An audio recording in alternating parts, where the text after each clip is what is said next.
Hello, in this lecture we will define direct write-off method.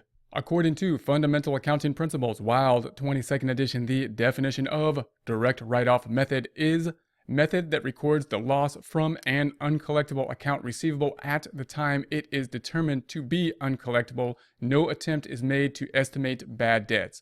When we're looking at the direct write-off method, we're thinking about those accounts receivable accounts that are determined to be uncollectible and the timing in which we should write off those uncollectible accounts. The direct write-off method can be compared against the allowance method being the preferred accrual method, the direct write-off method being a bit more simplified method. So using either method can work in different situations. Usually the direct write-off method would be best if the amount that is determined to be uncollectible is relatively small.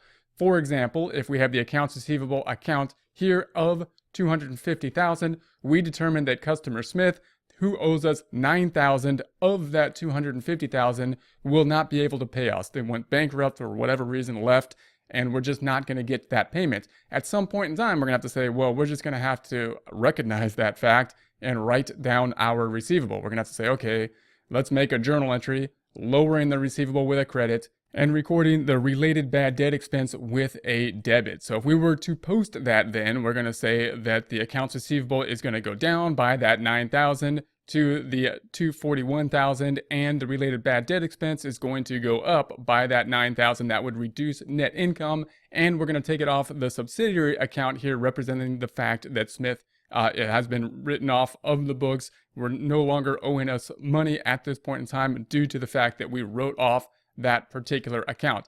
The problem with this method is that this $9,000 is now being matched up to this $100,000 within this time period, this month or this year. And the sale that we made to Smith probably happened last month or last year, sometime in the past, related to some income other than this $100,000.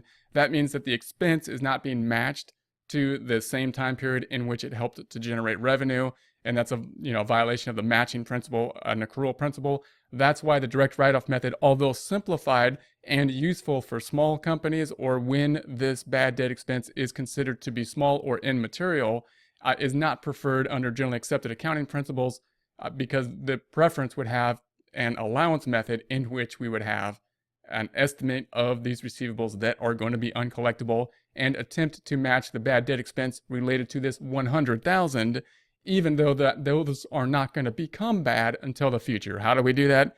We would have to make some type of estimate for an allowance method.